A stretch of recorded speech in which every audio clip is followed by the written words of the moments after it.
బలైన వర్గాల సోదరులకు మేము 42% రిజర్వేషన్లు ఇచ్చుకుంటామంటే మీ గుజరాత్ వాళ్ళకు వచ్చిన కడుపు మంటేందని నేను అడగదలుచుకున్నా. ఇవాళ మేము గుజరాత్లో అడగలేదే, మేము ఉత్తరప్రదేశ్లో అడగలేదే, మేము మహారాష్ట్రలో అడగలేదే, మేము మా తెలంగాణలో 4 కోట్ల ప్రజలం నిర్ణయించి శాసనసభలో బిల్లు ఆమోదించి విద్యా ఉద్యోగాలలో రాజకీయాలలో బలైన వర్గాలకు 42% రిజర్వేషన్ ఇవ్వాలని ముక్త కంఠంలో 4 కోట్ల ప్రజలు విజ్ఞప్తి చేస్తే మా ఆలోచనలను మా బిల్లులను తుంగలో తొక్కే అధికారం మీకెవరిచ్చిందని నేను నరేంద్ర మోడీ గారిని బీజేపీని నేను అడగదలుచుకున్నా. ఇవాళ నరేంద్ర మోడీ గారు మన బద్ధ శత్రు, మన బలైన వర్గాలకు న్యాయం చెయ్యాలన్న ఆలోచన ఆయనకు లేదు. ఆయన ఆలోచనలు ఎట్లా ఉన్నా సరే ఆయన మోచేతి నీళ్లు తాగే కిషన్ రెడ్డికి రామచంద్రరావుకు బండి సంజయ్కి ఏమైంది, పొయ్యకాలం వచ్చిందా అని నేను అడుగుతున్నా. మళ్ళా రా మీరు తెలంగాణకు, మళ్ళీ అడగరా ఓట్లు తెలంగాణలో బలైన వర్గాలకు, మళ్ళా రా దళిత కాలనీలకు, మళ్ళా కలవరా ఆదివాసీలను. తెలంగాణ రాష్ట్ర ప్రజలతో మీ అవసరం తీరిపోయిందా? మీ బంధం తెగిపోయిందా? పేరు బంధం తెగిపోయిన తెలంగాణ రాష్ట్ర సమితి మీ పేగు బంధం కూడా తెలంగాణతో తెగిపోయిందా? మీరెందుకు మోడీతో అంటగాగుతున్నారు? ఇవాళ ఈ ధర్నాకు మీరెందుకు రాలేదు అని నేను బీఆర్ఎస్ వాళ్ళని అడుగుతున్నా. బీజేపీ వాళ్ళు నరేంద్ర మోడీ గారి మోచేతి నీళ్లు తాగొచ్చు, మరి బీఆర్ఎస్ వాళ్ళు మోడీ గారి చెప్పులు మోసి బతుకుతున్నారా? మీరు మాకండగా నిలబడకుండా నిన్న ఓ సన్నాసి మాట్లాడతాడు, ఎన్నికల కమిషన్ కలవనికి వచ్చిన ఢిల్లీకని రేవంత్ రెడ్డి జంతర్ మంతర్ల డ్రామా చేస్తున్నాడు.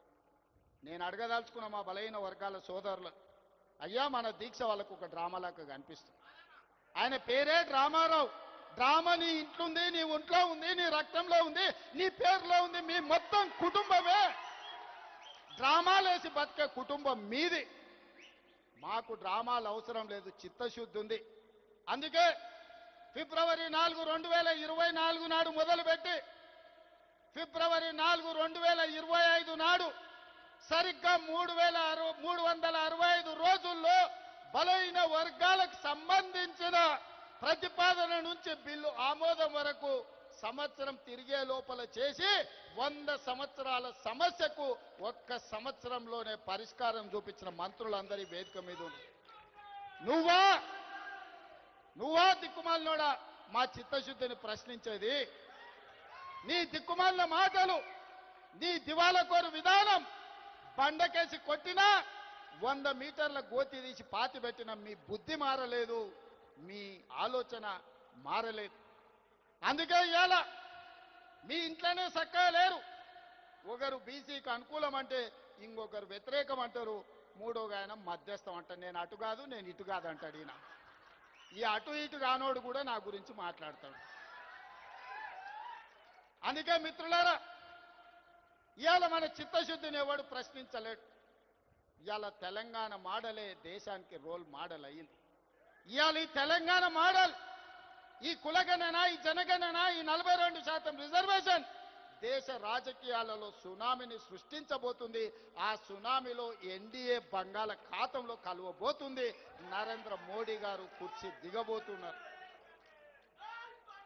ఆనాడు గుజరాత్లో జరిగిన దుర్ఘటనలతో అటల్ బిహారీ వాజ్పేయి గారు నరేంద్ర మోడీ గారిని ముఖ్యమంత్రి కుర్చీ నుంచి మారుద్దామనుకున్నాడు. అది సాధ్యపడలేదు. నిన్నగాక మొన్న ఆర్ఎస్ఎస్ పెద్ద మోహన్ భగవత్ గారు ఇంకొక మాట అన్నారు, 75 సంవత్సరాలు పూర్తయిన ప్రతి ఒక్కరూ పదవుల నుంచి దిగాలి. మేము లాల్ కృష్ణ అద్వానీని, మురళీ మనోహర్ జోషి గారిని 75 సంవత్సరాల నిబంధన పెట్టి వాళ్ళని ప్రధానమంత్రులను చేయలేదు. కాబట్టి నరేంద్ర మోడీ గారు కూడా రేపు సెప్టెంబర్ 17కు 75 ఏళ్ళు పూర్తి అవుతున్నాయి, వారు ప్రధానమంత్రి పదవి నుంచి దిగాలి అని వారు చెప్పారు. కానీ నరేంద్ర మోడీ గారి పరమ భక్తుడు నిశికాంత్ దూబే గారు ఒక మాట చెప్పారు, నరేంద్ర మోడీ గారు కుర్చీ దిగరు, 2029లో కూడా ఆయననే ఎన్నికల్లో ప్రధానమంత్రి అభ్యర్థిగా ఉంటాడని. నేను ఒక మాట చెప్పదలుచుకునే వేదిక మీద, నరేంద్ర మోడీ గారు మీరు దిగొద్దు కుర్చీ, 2029 వరకు మీరే ఉండాలి. 2029 ఎన్నికల్లో అటల్ బిహారీ వాజ్పేయి ఆర్ఎస్ఎస్ చేయలేని పని, నరేంద్ర మోడీని గద్దెదించే పని మా సోదరుడు, మా నాయకుడు రాహుల్ గాంధీ గారు, మా నాయకుడు రాహుల్ గాంధీ గారి నేతృత్వంలో మా ప్రతి కాంగ్రెస్ పార్టీ కార్యకర్త దేశం నలుమూలల నుంచి కార్యోన్ముఖులై ఎన్నికల యుద్ధ రంగంలో నరేంద్ర మోడీని ఓడిస్తాం. ఢిల్లీ గద్దె నుంచి నరేంద్ర మోడీని దించుతాం. ఇదే మా శపథం అని చెప్పి జంతర్ మంతర్ సాక్షిగా నేను చెప్పదలుచుకున్నా.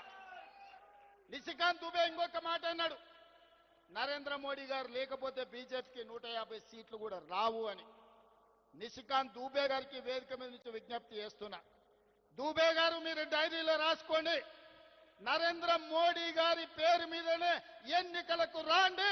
150 కంటే ఒక్క సీటు కూడా ఎక్కువ రానియం. నరేంద్ర మోడీ కాదు, మొత్తం ఆయన అభిమానులందరూ, లేకపోతే భారతీయ జనతా